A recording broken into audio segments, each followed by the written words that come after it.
আপনারা কি পশ্চিমবঙ্গে থাকেন? তাহলে আজ ভিডিওটা আপনাদের জন্য।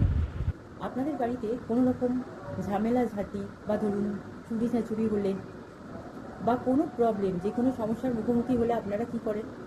প্রশাসনের কাছে দৌড়ান। থানা, পুলিশ, মানে কোর্ট, আদালত, এরকম টাইপসের। সত্যি কি আপনারা এদের থেকে ন্যায় পান? এরা সবার আগে আপনাদেরই ব্লেম করে। প্রমাণ কি আছে? প্রমাণ কি আছে এই অন্যায় করেছে? সবার আগে প্রমাণ দেখাতে হয়।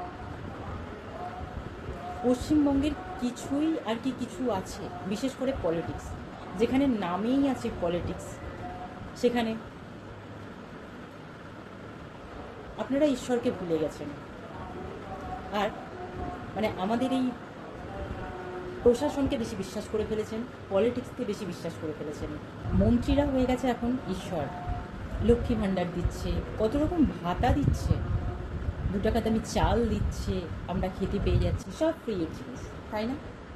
তাই তো পরিস্থিতি আপনাদের এই অবস্থা। আপনারা ঈশ্বরকে গেছেন ভুলে। আর এখনকার ঈশ্বর পলিটিক্স, নেতা, মন্ত্রী, তাই না? যেখানে পলিটিক্স, আই হেট পলিটিক্স। যেখানে পলিটিক্স সেখানে আপনারা। তাই তো এইগুলো ভুগতে হয়। আপনারা ভুলেই গেছেন এই আমাদের পশ্চিমবাংলা পুরোপুরি প্রশাসন ব্যবস্থাটা পুরো নষ্ট হয়েছে। এখানে কেউ ন্যায় করে না, এখানে ন্যায় নেই। কারণ এই গত বছর যে মেয়েটার সাথে রেপ হয়েছে, মৌমিতার কথা বলছি আমি, সেই মেয়েটার কি অন্যায় ছিল? আজ তারা যখন ন্যায় করতে যায়, রাস্তা জুড়ে এত মানে প্রতিবাদের আওয়াজ ভরে ওঠে, তখন কি হয়? পুলিশেরা তার মা বাবাকে সমেত মেরে হসপিটালে ভর্তি করে দেয়।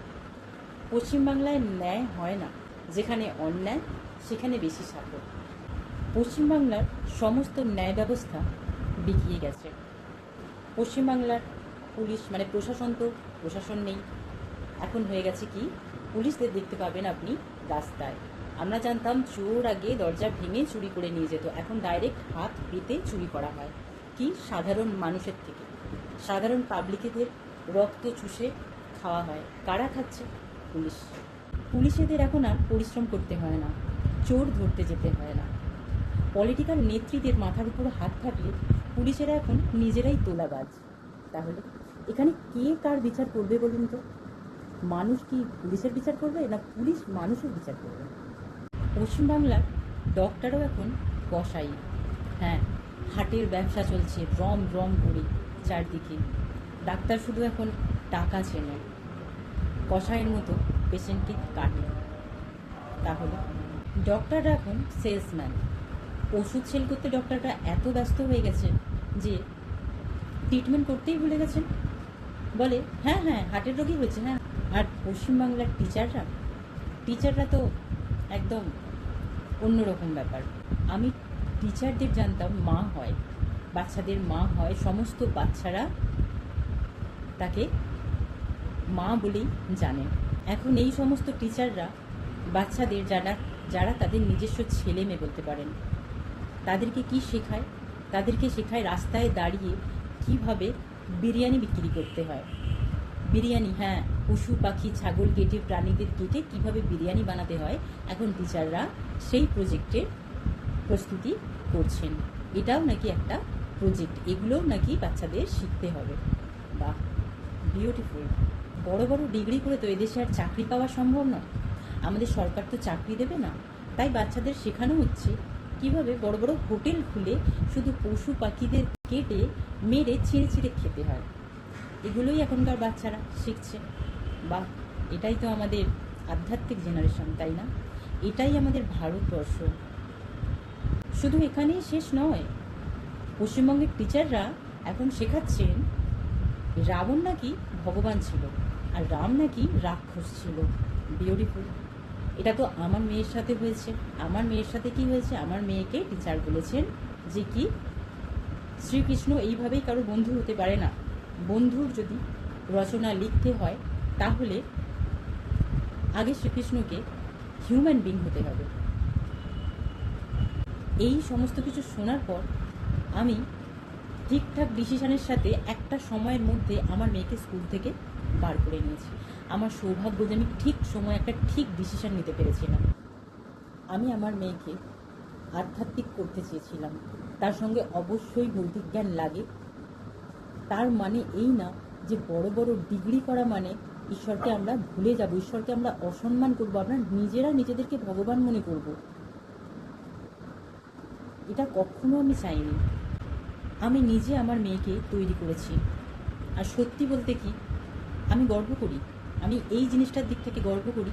আমি একজন এমন মা যে আগে সংস্কার শিখিয়েছে, আগে বাচ্চাকে ঈশ্বরকে চিনতে শিখিয়েছে, সকলকে সম্মান করতে শিখিয়েছে, সকলের পা ছুঁয়ে নমস্কার করতে শিখিয়েছে, সকলকে ভালোবাসতে শিখিয়েছে, ঈশ্বরের আরও অনেক কাছে নিয়ে যেতে সাহায্য করেছে এই মা।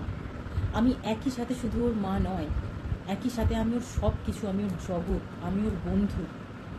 আমি আমি শুধু মা হতে পারিনি, ওর আমি ওর সব কিছু হতে পেরেছি, সব কিছু। যার একটা বেস্ট ফ্রেন্ডের দরকার, আমি ওর বেস্ট ফ্রেন্ড, আমি ওর মা, আমি ওর বাবা, আমি ওর জগৎ। এমনকি ও আমাকে নিচে থেকে বলে, মা সবার আগে তুমি আমার কাছে। ও আমাকে নিজের গুরু বলে মানে, ও আমাকে সেই জায়গা দিয়েছে। ও বলে, মা তুমিই বলো না যে ঈশ্বর সবার আগে তার গুরু স্থান দিয়েছে। আর সেই গুরুও আমাকে মানে, কারণ আমি ওকে ঠিকঠাক সংস্কারটা দিতে পেরেছি। ডিগ্রির আশায় নিজেদের বাচ্চাদের ভবিষ্যৎ নষ্ট করবেন না। ওদের সংস্কার হারিয়ে যাচ্ছে, ওদেরকে শেখান, ঠিকঠাক শিক্ষায় শিক্ষিত করুন, ওদের ডিসিশানে আসুন। আপনাদের ভুল কোথায় জানেন? আপনাদের জীবনে না তো ঝামেলা হতো, না তো ঝঞ্ঝট হতো, না তো কোনো রকম অসুবিধা হতো, আপনারা যদি ঈশ্বরের পথে আসতেন, ঈশ্বরের পথ অনুসরণ করতেন, ঈশ্বরকে নিজের পিতা মাতা মানতেন। পৃথিবীতে আসার পর থেকে পরিস্থিতির চাপে আপনারাও ঈশ্বরকে ভুলেছেন। স্পিরিচুয়াল অ্যাওয়েকনিং সবার করা উচিত। দেখবেন আপনারা নিজেরা ভিতর থেকে ঠান্ডা হয়ে গেছেন। কেউ আপনাদের গায়ে একটা আঁচড়ও কাটতে পারে না, কেউ আপনাদের গায়ে একটা আঁচড় পর্যন্ত কাটতে পারবে না। যেখানে ঈশ্বর, সেখানে কোনো ভয় নেই, সেখানে আপনি শান্ত, সেখানে আপনি আপনার ভিতর থেকে শান্তি খুঁজবেন। অবশ্যই পরিশ্রম আছে, অবশ্যই পরিশ্রম আছে। এমন কিছু টাইম না, 3.5 থেকে 4 বছর লাগে আমাদের স্পিরিচুয়াল পুরোপুরি এই জার্নিটা কমপ্লিট করতে। আপনারা এই পথে চলুন, আমি বলছি চলুন, আপনারা শান্তি খুঁজে পাবেন, ঈশ্বরকে খুঁজে পাবেন, আপনাদের ভিতর থেকে ঈশ্বরকে খুঁজে পাবেন। কোনো মন্দিরে গিয়ে আপনাদের ঈশ্বরকে খুঁজতে হবে না। আপনারা যেখানে বসে আছেন সেখান থেকেই শুরু করুন, আপনাদের বাড়ি থেকে। সেখানে অপবিত্র মানুষ থাক, বলে নেবেন, নম অপবিত্র পবিত্র বা সর্বাবস্থান গতবি বা যৎসরের পুণ্ডরিকাক্ষণ সভাজ্য অভ্যন্তরও সূচি। আমাদের ভিতরের এই ঈশ্বররূপী আত্মাটা সব সময় পবিত্র। বাড়িতে পুজো পাঠ শুরু করুন, যত তাড়াতাড়ি সম্ভব বাড়িতে পুজো করুন, হোম করুন। সত্যনারায়ণের পুজো অবশ্যই দিন, সত্যনারায়ণ তো দিতেই হবে। সত্যনারায়ণ দিন, ধ্যান করুন। ধ্যান ধারণা না করলে কিন্তু হবে না। এবার আপনাদের আরও কি করতে হবে, যে সংসারে থেকে কাজ করতে করতে ঈশ্বরের নাম জপ সব সময় করুন, সব সময় করুন। কারো আশা করতে হবে না, কোনো বিপদে পড়বেন না আপনারা। আমি বলছি, আপনারা চাইলে আমি শিখিয়ে দেবো কীভাবে আপনারা আপনাদের এই স্পিরিচুয়াল জার্নিটা কমপ্লিট করবেন। অবশ্যই পরিশ্রম আছে, এর কোনো শর্টকাট নেই। আমি আগের ভিডিওতেও বলেছি, আমি এখনও বলছি, এর কোনো শর্টকাট নেই। আমিও প্রচুর পুজো পাঠ করেছি, মেডিটেশনের উপর মেডিটেশন করেছি, আমি প্রত্যেকটা মুহূর্তেই ধ্যান ধারণা ছাড়িনি, যোগা ব্যায়াম এইসব আমি করি। তারপর সারা দিনের আমার সংসারের পরিশ্রম সব কিছু করে আমার নিজের কেরিয়ার, মানে আমি এখানে ভিডিও করতে আসি আপনাদের জন্য, আপনাদেরকে যাতে আমি আমার মতো করে পথ দেখাতে পারি। যেখানে অন্যায় সেখানে প্রতিবাদ। প্রতিবাদ শুধু মুখে বলে হয় না, প্রতিবাদ অনেক সময় সাইলেন্ট ট্রিটমেন্টও হয়। কারণ দেখুন, আপনার শত্রুরা আপনাকে খেপানোর চেষ্টা করবে, কিন্তু আপনারা বলবেন না, চুপ থাকবেন। তাহলে দেখবেন কোনো থানা পুলিশের কেসে যেতে হয় না। আপনারা শুধু ঈশ্বরকে নিয়ে থাকবেন, শুধু ঈশ্বরের নাম জপ করুন। তারপর দেখুন আপনাদের কে বিরক্ত করতে পারে, কে আপনাদের সমস্যায় ফেলতে পারে। হয়তো আপনারা ভুলেছেন বলেই আজ আপনাদের ঘরে ঘরে বিপদ। পৃথিবীতে এখন বিচার পাওয়া দায়, তাই সব বিচারই আপনি এখানে করতে পারবেন না। ঈশ্বরেরও একটা আদালত আছে, এটা সবসময় মনে রাখবেন। ন্যায়টা ঈশ্বরকে করতে দিন। ঈশ্বর যখন লাঠি ধরবে না, হয়তো তার কোনো আওয়াজ হবে না, কিন্তু লাগবে ঠিকঠাক জায়গায়। আমার লড়াই আমি লড়ে গেছি, বাদবাকিটা আমি প্রকৃতির উপর ছেড়েছি। ঠিকঠাক সময় মতো আমি ঠিকঠাক ডিসিশন নিতে পেরেছি, শুধুমাত্র আমার ঈশ্বরের কারণে। আমি একজন খুব সাধারণ মানুষ, কিন্তু আমার জার্নিটা মা পার্বতীর মতো। আর মা পার্বতী থেকে মাতা কালিকা হওয়ার জার্নিটা আমায় মহাদেব নিজে শিখিয়েছেন। কারণ আমি যাকে শ্রীকৃষ্ণ বলি সেই আমার সাক্ষাৎ মহাদেব বলে আমি মানি। আপনাদের অবস্থা যেরকমই হোক না কেন, যে পরিস্থিতিতেই আপনারা থাকেন না কেন, আপনারা নিজেকে মহাদেবের কাছে সমর্পণ করুন। আর পার্বতী থেকে মাতা কালিকা হওয়ার জার্নিটায় নেবে বলুন।